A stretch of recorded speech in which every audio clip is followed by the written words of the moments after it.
Call me crazy, but I think Lane Kiffin's going to be the next head coach at the University of Florida.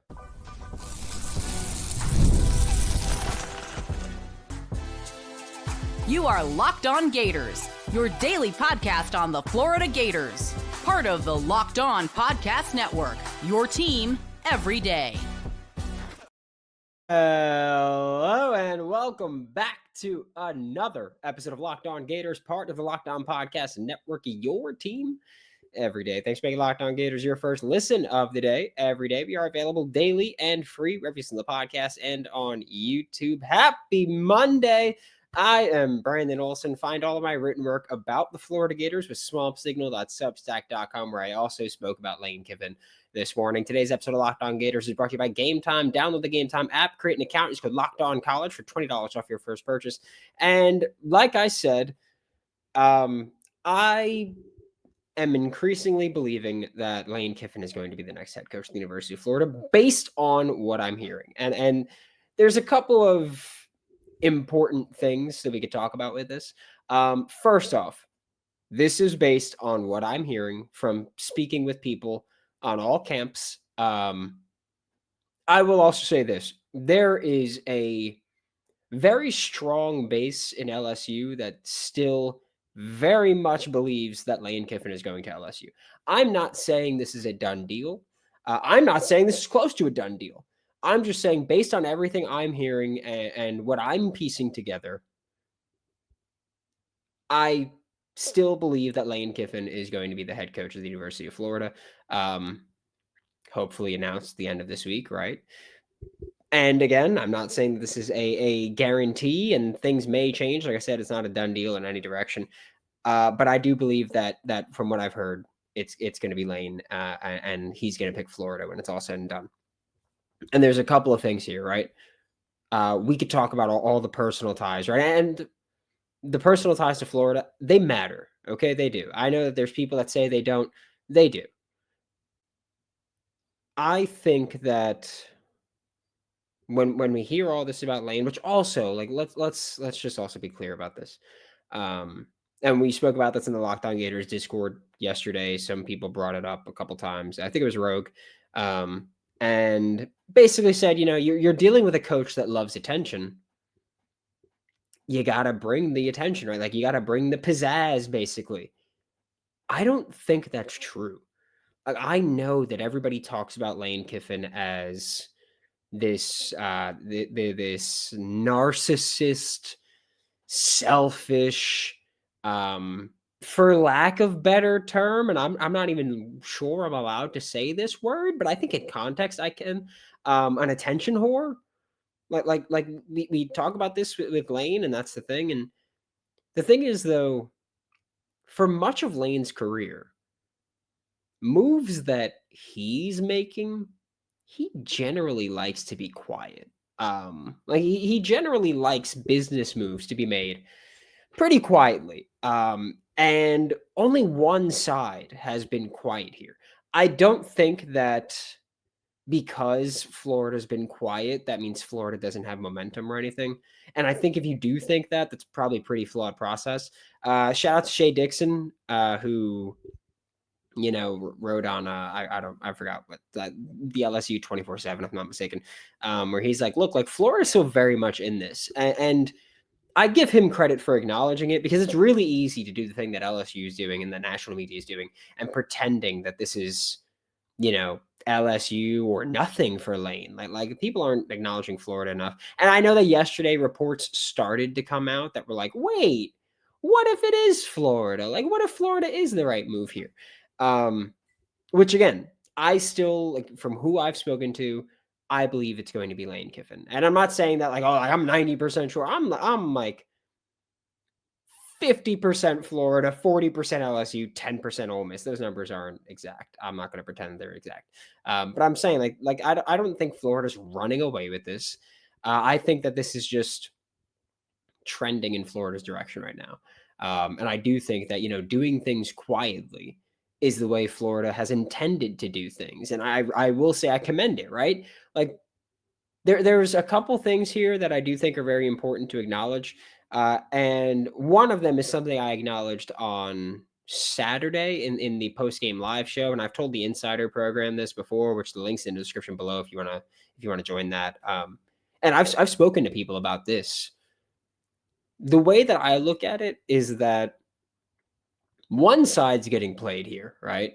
Because both sides feel really good. LSU still feels really good. Florida still feels really good. I think the one side that doesn't feel good about keeping anybody is Ole Miss. And I think that most people accept that, right? I think that if he was intending to stay at Ole Miss, which again, I still say I give it like 10% because I refuse to believe that Lane Kiffin has ruled out anything, right?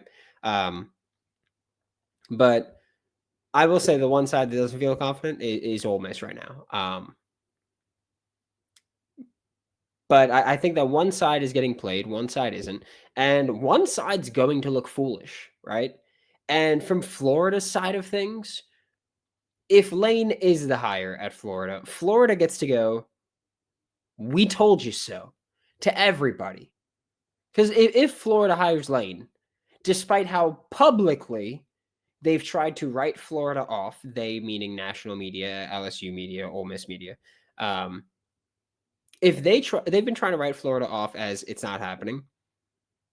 If Florida does make the hire, then Florida gets to I told you so, which Florida, by the way, specifically under Scott Stricklin, has not been able to do often, right?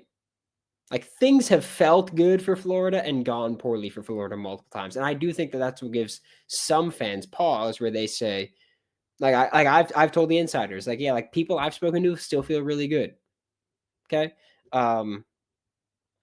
And oftentimes, despite feeling really good, things don't go Florida's way. So I get the pause, right? I do. And I absolutely acknowledge that while I say, like, I believe Lane's going to be the next head coach of Florida at this point in time, which could change. Like with new information, things will change. And also, like, I could be told wrong things, inaccurate things. People could be lying to me, even though I don't tell anybody jack diddly of what I'm hearing until after the fact. So, no point in lying to me. But from what I've been told, I think it's really trending in Florida's direction here. And things being quiet, I think does benefit Florida. Things being loud, I don't think benefits LSU. I think the fact that there has been pretty inconsistent reporting kind of makes me feel better about Florida. So like I mentioned this on Saturday after the game. Like Pete Thamel was like, oh yeah, like, part of why LSU feels so confident is that LSU has really only focused on Lane Kiffin. They haven't looked at other candidates. And it's like, okay, well, we publicly got word that Eli Drinkwitz was LSU's number 2 and that they've spoken to him, right? So what do you mean that they've only focused on Lane? That doesn't make sense to me, right? Like that kind of inconsistent stuff is weird to me, and it doesn't go right. I will also say this because I know that social media has these rumors that just go nuts, right? And there's people on LSU's side that have said, oh, like he signed an MOU, a memorandum of understanding with LSU. And there's people on Florida's like social media again. I'm talking about social media, and I'm saying I acknowledge social media because people see things and take it as fact on social media. I'm not only going to acknowledge what reporters say, I'm going to acknowledge what social media says because people see social media and believe social media. And there are people on LSU social media that say Lane's got an MOU with LSU. And there's people on Florida's social media that will say Florida has an MOU with Lane Kiffin. And here's the thing, I don't care. MOUs to me don't actually mean anything. To me, right? MOUs, memorandum of understanding, are formal signings, but not legally binding. Like they're contracts, but they're not legally binding. And so I don't know. It doesn't matter to me. Like if it's not binding, it doesn't matter. He could, in theory, again, I'm saying in theory, Lane could have signed MOUs with both LSU and Florida. And he could just back out of the one that he doesn't intend on sticking to. Which is why when I see Twitter say, oh, MOU this, MOU that, I don't care because an MOU isn't legally binding. So it doesn't matter to me. Like, he could have one with Florida. He could have one with LSU. He could have one with both. Unless it's a formal contractual, like legally binding agreement, it doesn't mean anything to me. I'm like maybe that makes me the jerk. Maybe that makes me the skeptic. Maybe that makes me the conspiracy theorist here. But like, if there's not a legally binding contract, why do I care? Like, it just doesn't make sense to me. It's no different than when, like I look at this and I think about like recruiting, and it's like, oh, like this school feels good, that school feels good. And it's like, okay, then so no one knows if both sides feel good. And that's where I still stand, right? I still stand on the side saying no one knows because both sides still feel good. No one knows definitively, right? LSU feels like it's done. Florida feels like it's done. No one knows. I do believe that this is going to shake in Florida's favor, and I'm not saying that like to hype everyone up, but I'm not saying that for any other reason other than it's what I believe. And like the show, by the way, this show has grown in a massive way over the past few months, right? October was our biggest month ever. September was our biggest month ever. October is a bigger month. November, huge growth, right? December, probably going to keep it going, I think. So this has grown huge. And for a lot of the new people, just hear me when I say this. I don't necessarily care about doing like the click stuff. I'm telling you what I truly and genuinely believe. And if I'm wrong, I'm wrong. I'm fine with that. I'm fine being wrong as long as I can be honest and tie my name to it and be proud of what I tie my name to it. So I will say that. I think Lane Kiffin will be the next head coach of the University of Florida. Do I know he will be? No. And I'm not going to tell you that I know he's going to be. And I could be very wrong here. That is what it is. But from what I've been told and what I've pieced together from what I've been told from all different sides, I think Lane Kiffin's going to pick Florida. As it presently stands, I think he's going to pick Florida. And I could look like a jackass when this is all said and done, right? But one of the very few times I'm willing to do that. It is what it is. We're going to talk about this game on Saturday night that was dreadful to sit through when we get back with Locked On Gators. The holiday season is right around. I mean, it's basically here, right? And that means that it's time to get your home ready, whether you need more seating for guests, cozy new linens, or fun serveware for holiday hosting. Wayfair's Black Friday sale is here to help you make your space shine. And the best part, you don't have to wait. Wayfair's Black Friday deals are happening all month long and have been happening all month long with up to 70% off of everything from sofas to spatulas.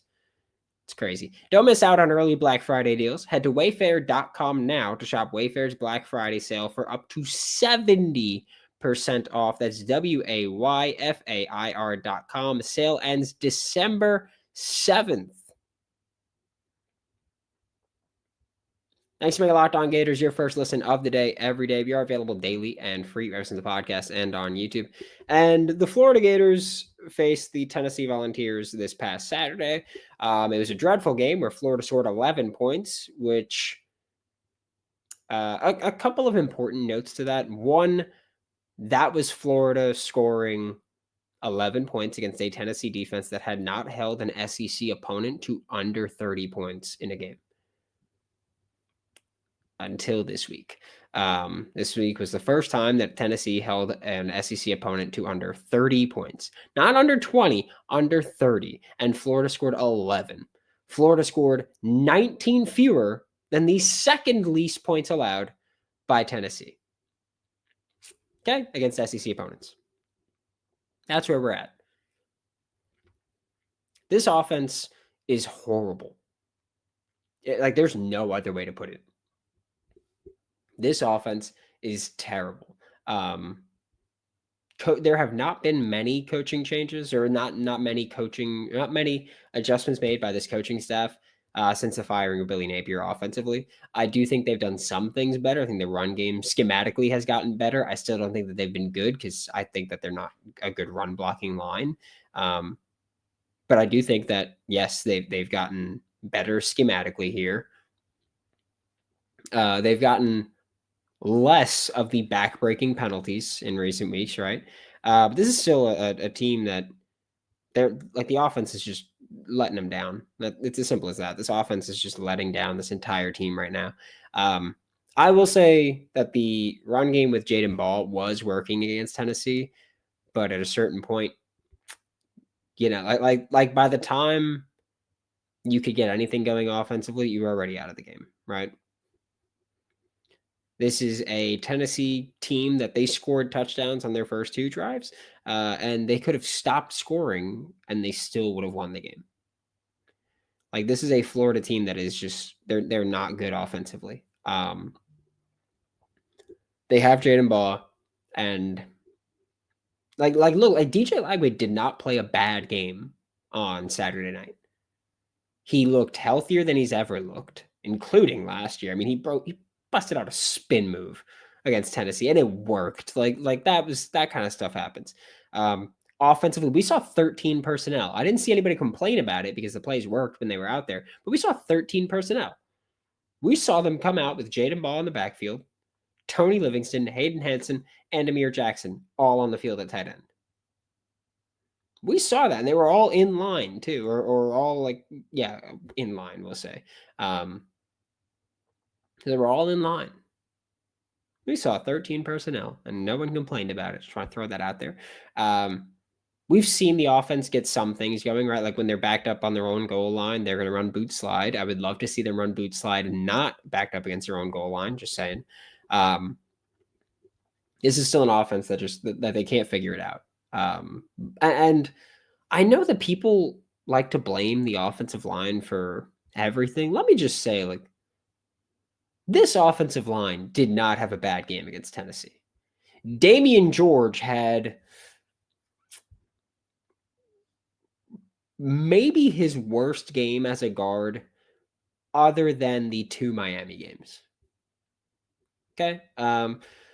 Damien George played awful against Tennessee. He was the one guy where I look at and I go, wow, he is just being outclassed and outworked in every way right now. And that's not to pick on him, right? Like, I know that I have not been a Damien George guy. I've been very open about that.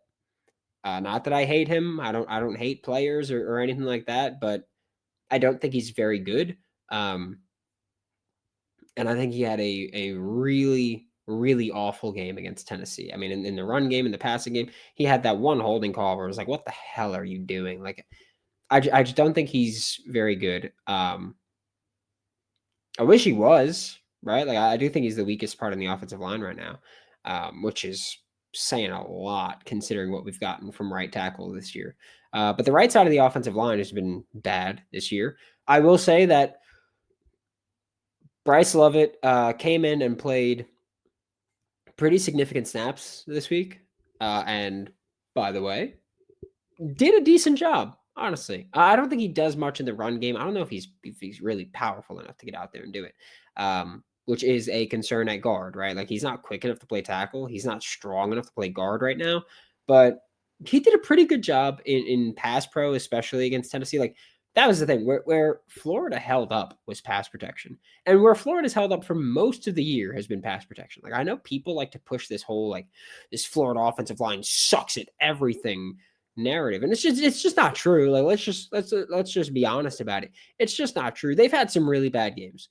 Miami and Texas A&M, they've had awful games. You look at the LSU game, and a lot of that does fall on DJ Lagway. You look at since the A&M game, this offensive line's been doing work in pass pro. Run blocking, they're not very strong. Honestly, this offensive line is one of the reasons that I talk about strength and conditioning and have been talking about it this year and saying, like, I think these guys look good, right? Like, they do. They look a lot more fit than they've been. But are we really seeing that translate on the field? Because I don't think we are. Like, they're not getting much push at all in the run game. It's awful. This offense is just screwed, and this offense has completely destroyed the season. Like this offense has just come out from week 2. Sure, week 1 you scored 55 against Long Island. Congrats. From week 2, they've been bad. Their scoring outputs from I'm going to go in order. Their scoring outputs from week 2 on: 16, 10, 7, 29, 17, 23, 27, 24, and 11. They haven't had a 30-point game against an FBS opponent this year. No matter who they've played, no matter what bad defenses they've played, they haven't done it. Tennessee's defense has not been good this year, and Florida scored 11. Awful. Mississippi State's defense has not been good this year. Florida scored 23. Mississippi State's defense allowed 49 to Missouri, 45 to Texas, 41 to Georgia, 41 to Tennessee, 35 to Arkansas, 31 to Texas A&M, 23 to Florida. Okay? That's where we're at. Like that's what we're talking about. It's been so awful to watch this offense just shoot this team in the foot week in, week out. And I hate just like trying to pin things on them, but to me, it does come down to that. We spoke about this week 2, week 3, like around that time of if this offense doesn't do better, because even week 1, I was like, go back to week 1. I wasn't happy with the offense against Long Island. I wasn't. But like go back to earlier in the year and we were talking about this and I was waving the yellow flag, right? Like I was like pointing out that this offense, if they don't figure things out, this offense is going to cause the defense to quit, right? And that's the thing where once that dam breaks, it's tough to try to fix. It really is. We're going to talk about this defense when we get back with Locked On Gators. College football is back to breaking my heart once again. I mean, that was an awful game against Tennessee. One more home game this year for the Florida Gators, right? One more tailgate before a football game for Florida. We know there's not a bowl game. One more rivalry game against Florida State. One more time to experience won't back down, right? One more time to experience it in Ben Hill Griffin Stadium. That's it. If you want to go see the game this weekend against Florida State, first off, you're sick. Secondly, use Game Time, the app that gives the advantage back to fans. It's the easiest way to score last-minute tickets at the best prices with no surprise fees, so that what you see is what you pay. Take the guesswork out of buying college football tickets with Game Time. Download the Game Time app, create an account. It's with Locked On College for $20 off your first purchase. Terms apply. Again, it's promo code LOCKEDONCOLLEGE for $20 off. Swipe, tap, ticket, go. Download Game Time today. Thanks again for making Locked On Gators your first listen of the day every day. We are available daily and free, if it's in the podcast and on YouTube. And to wrap up today's show, we're going to talk about this defense, which I alluded to this before the break, that Florida's offense has been awful. Like Florida's defense to start the year was lights out. And what we spoke about on this show is that when you have a lights out defense like that, if your offense doesn't help them, the dam is going to break. And when the dam breaks, it is really, really, really tough to fix. And that's kind of where we're at, right? The offense so many times has put the defense in bad spots with whether it's like a turnover or just a 3 and out and putting them right back on the field. Like the offense has done nothing to help the defense this entire season. And the dam broke for the defense, which again, not surprising. I hate saying it. Like I hate talking about it, but it's the reality of the situation here for Florida. That, and we've spoken about this countless times now, when you have an offense that is inept and an elite defense, it's really hard to win games. It is. When you have a defense that's inept and an elite offense, you can win more games. You're going to win more games because that requires the other team to score consistently. And if you can score consistently and you know you can score consistently, that makes it really tough for the other team to score consistently and keep up with you. But in Florida's case, if you can't score, no matter who you're playing, no matter what level of competition you're playing, and you scored 16 points against USF. I scored 11 against a bad Tennessee defense. Scored, I think it was 23 against Mississippi State. Bad defense. Scored 7 against Kentucky, which like good defense, but they've had games where they get stomped out. And when you have an offense that's completely inept, it doesn't matter how good your defense is because you need to put up points to win. You need stops, but you can luck into stops. You can grind into stops. If you just don't allow explosive plays, and you could be a bad defense that just doesn't allow explosive plays, and you'll get stops. Because all it takes is an incompletion, a missed read. Like, that's it. Offensively, even if there is a mistake, you need to capitalize. That's the benefit of defense, right? Is that you need to capitalize. Even when we do mess up, you need to capitalize. And if we don't mess up often, we're not giving you many chances to capitalize. But if your offense can't do anything, then it can't do anything, and it doesn't matter. And that's why I say like this defense is I think there's a lot of guys not trying their hardest out there, play in, play out, and I hate that. I'm not excusing a damn thing about it. I hate it, but at the same time, like I understand saying this is BS. I understand going out there and saying like we know the offense isn't doing it. We gave up 2 touchdowns. Well, we lost because the offense isn't scoring 2 touchdowns. Like it's as simple as that with this team. You can realistically say, oh, if we allowed 2 touchdowns as a defense, we lose this game. And that's embarrassing. And against Tennessee, you allowed early touchdowns. Against Tennessee, this defense did not play well. I'll say that. Like, this defense didn't play well against Tennessee at all. Limited these big explosive plays, but Tennessee just marched you, like walked you down the whole time. That's it. It's awful. And I think part of it was that nose tackle hasn't been as strong as it's been in recent years, and I'm not pinning it all on the nose tackles, right? Like I think that a lot of them have done their part, but I also, go back to the 2023 season when Florida's defense just shut down Tennessee's offense in the swamp, and a lot of that started at nose tackle because that's how it starts against the defense. Like you need to have a nose tackle that can take over. And if you don't against Tennessee, they're going to have success against you. And that was part of it, is that this year Florida's been playing with basically a bunch of 3-techs, not necessarily like true nose tackles on a consistent basis, right? You look at on the interior, like Brendan Bett played a ton as a nose, and he's 6'5", 308. That's not typical nose size that Florida's had, right? Like it's not. Joseph Mbachu, 6'5", 300. Not typical nose size that Florida's operated with.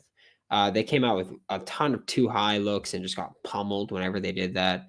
Because that's just like that's not going to work against this defense. You need to be coming down and ready to go at all times. And Florida wasn't, right? Like it's as simple as that. That's all you have to say, is that this defense wasn't ready for this game. Mentally, physically, they weren't there. They got pummeled and they got blasted. And again, like I truly think you can look at the Tennessee games and you can look at the Kentucky game. I don't know why I said Tennessee games, but you can look at the Tennessee game, you can look at the Kentucky game, and you can kind of see that this defense goes, first off, gap run game kills them. But secondly, you can kind of see them go, all right, well, the opposing team scored a couple times. This offense isn't going to do that. Why? Like Kentucky, it was DJ Lagway threw a pick, and this defense was like, all right, one of those days for him. We're done. Against Tennessee, I think it was like they saw the first couple drives, and they're like, we're not going to do much against this defense, which is embarrassing. We're done. Like it just felt like that, again, from my perspective. There's one more game here, and it's Florida State. It's going to be the Toilet Bowl. And it's tough, right? Like it's tough for this game, for this team, for the fan base. It's tough for the fan base. Players are making more money than a lot of the fan base, and the fan base has to sit there and watch. It's like, as much as I know there's people that don't want to go watch, they're gonna watch, because this fan base despite all the bull crap that we've dealt with, show up and 90,000 strong every week. And they deserve the absolute credit. Like, don't let anybody really tell you, like Tim Brando, like don't let anybody tell you that Florida's a toxic fan base in a bad way, right? Like I say Florida's a toxic fan base, but I say I'm toxic. I'm cool with toxic. I think toxic is fine at times. But don't let them tell you, oh, Florida's a toxic fan base as an insult. Okay? If someone says, oh, Florida's a toxic fan base, you say, thank you. Yeah. Yeah. If you don't win, get your ass out of here. Kept all the commits, by the way, so far. No decommits. No national media writing about it, right? Crazy. But Florida, like, again, I have said this before today, and I will say this again now. From what I've been told, if what I've been told is accurate, I think Florida is going to actually pull off this Lane Kiffin sweepstakes, right? And I hope we do. I really hope we do. Like I've said before, there's coaches I'll be happy with. There's no coach I'll be happier with than Lane Kiffin. So I'm willing to say that I think Florida's going to win this one. Hopefully. And I believe Florida will win this one. But, I mean, it's at the time where it's like, all right, it's just wait and see. There's less than a week now. Florida's in a good spot. Florida feels good. LSU also feels good. I'm not doing the thing where I'm writing off LSU at all. Like I've said, I'm like 50% Florida, 40% LSU, 10% Ole Miss, which again, numbers aren't exact. I'm just trying to indicate that I'm close between Florida and LSU, and Ole Miss way behind. But again, from what I've been told, if what I've been told is accurate, I think Florida feels really good about this. Florida should feel really good about this.